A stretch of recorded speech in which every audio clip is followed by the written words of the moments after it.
Today, Houston firefighters told us they've seen a huge jump in heat-related calls. Adam Bennett joins us live at Memorial Park. Adam, this June and July, the numbers have been much higher than the same time last year. Yeah, Marcelino and Reka, firefighters tell us that this June they've seen a 67% jump in the number of 911 calls related to the heat over last June. And so far this month, they say they are on track to outpace what they saw last July. At Memorial Park this afternoon, there was little foot traffic. Staying in the shade as much as I can, but there's not much shade out here, so. And few places to hide from the sun. Too hot. Houston hot. 105 degrees. That was the feels like temperature when we hit the trail just after 1. About to go to Miami soon, so you know I want to look good. Part of me is kind of masochistic, I guess. I kind of like being out here in the afternoon sun. I usually run, but in this heat, no.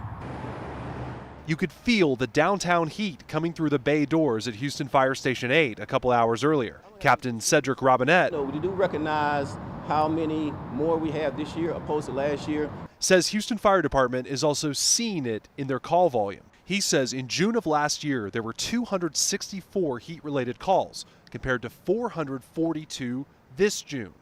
July of last year saw 342 total. As of yesterday at noon, with 2 weeks left in the month, this July they've received 251 so far. Citizens start to feel as if they were overheated, and they start experiencing things such as dizziness, maybe headaches, nausea, or maybe even unconsciousness, right? We're here to help. We don't want you to hesitate to call 911. That's what we're here to do. If it's less serious, Captain Robinette recommends following these Houstonians' lead. Find shade. Mostly taking breaks, really. Hydrate. Drink water before you run. And find a place to cool off. We're going to go to the pool after.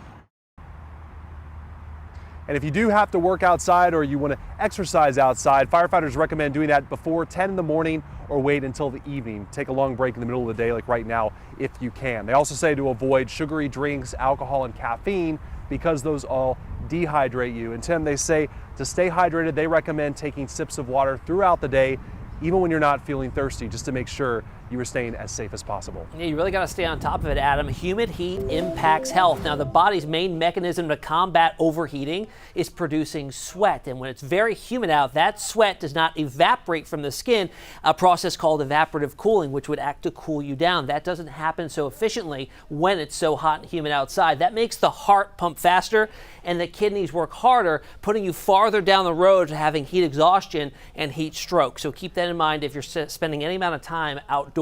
We do have an ongoing heat advisory up right on through tomorrow night, and I do expect it to be extended even farther past that time frame, probably through the remainder of this week.